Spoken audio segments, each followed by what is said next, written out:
खाको पेश कयूं त तव्हांजे खिलाइण जे करे ताकि तव्हांखे नई चीज़ पेश थिए।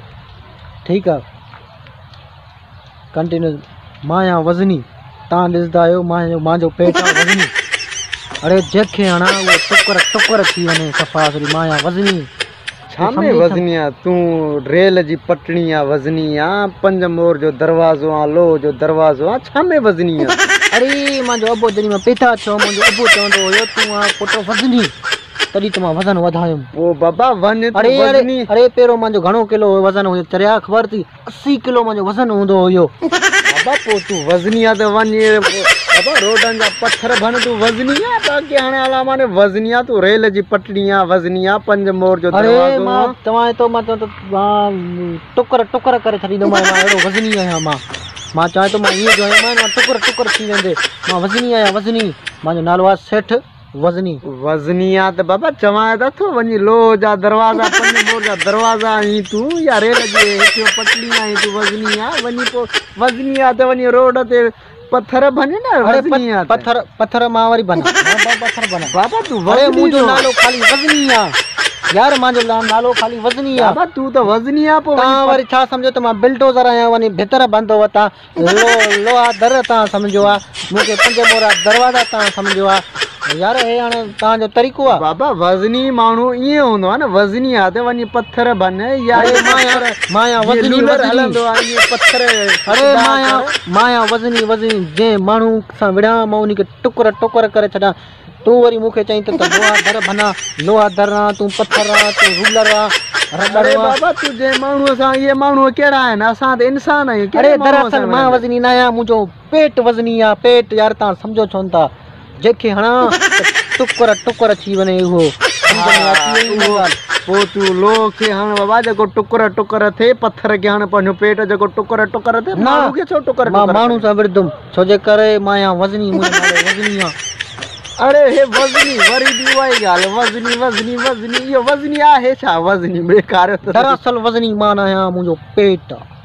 दरअसल वज़नी मां न आहियां, मुंहिंजो पेट बाबा टुकर टुकर थी वञे। बाबा लोह खे हण पंहिंजो पेट जेको भॼे, या लोह पत्थर खे हण जेको। हाणे तूं मञींदे या न मञींदे, तूं चोरी कई या न कई आहे? बसि बाबा मां चोरी न कई आहे। मां तूं वज़नी आहे त वञी पत्थर भन। तूं चोरी न कई आहे? न मां चोरी न। हाणे तोखे असां सज़ा ॾींदासीं हिकिड़ी। अलाए कहिड़ी? तूं 3 शादियूं कयूं आहिनि, तुंहिंजी चौथी शादी कराईंदासीं। घणी कई? चौथी शादी कराईंदासीं ताकि तूं ख़र्च उन्हनि जा भरे भरे भरे कुराड़ो थी वेंदे। तोखे ॿी सज़ा न ॾींदासीं। तोखे 4 शादी कराईंदा, 4, ताकि उन्हनि जा ख़र्च भर। हाणे क़बूल आहे तोखे शादी? कंदे शादी? न शादी त 3 थी, चौथी छो कयां शादी? चौथी पता इनके करे मां तोखे कयां थो। मां तोखे तूं वज़नी जे तूं खिलियो आहे, तूं वज़नी जे मथां टोकां कयूं आहिनि, तूं वज़नी जो टोकां कयूं आहिनि। हाणे उन्हनि टोकनि जी तोखे सज़ा आहे। मां तोखे चौथी शादी कराईंदुमि। मुला ने फ़ोन थो कयां, कहिड़ी फ़ोन काथे? अड़े मुला ने फ़ोन थो करी मूंखे शादी कराइण। मौलवी साहिब दादा काथे आहियो तव्हां? हिमत कयो असां सां दा। अड़े मां वज़नी ॻाल्हायां थो, जंहिंखे हाणे मां टुकर टुकर करे छॾियां। तूं वरी चईं थो ईअं उहे हिमत कर। काथे आहे? हा मुंहिंजो न बाबा, हाणे अच। माई बि वसली वतियूं आहे, माई नथी मिले। पंहिंजी त थी न माई घर वारी, वतियूं अच। वरी छा थो चए? ओड़े पाड़े वारी वतियूं अच। हिनखे सज़ा ॾींदासीं। हिनखे अमराखे हिन वज़नी जे मथां खिलियो आहे, हिनखे ॿुधाईंदासीं त खिलण जो अंजाम कीअं हूंदो आहे।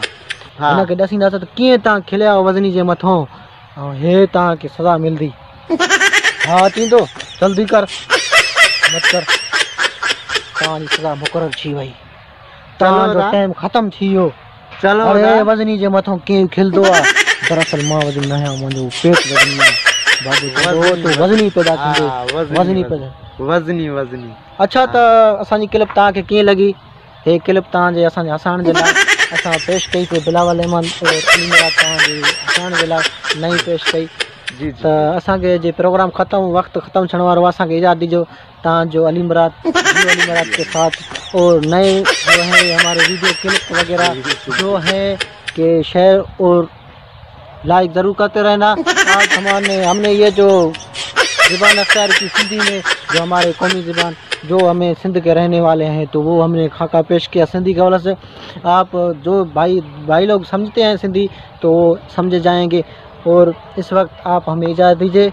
अल्लाह हाफ़िज़। आपका अली मुराद, जी अली मुराद, अल्लाह हाफ़िज़। Thank U.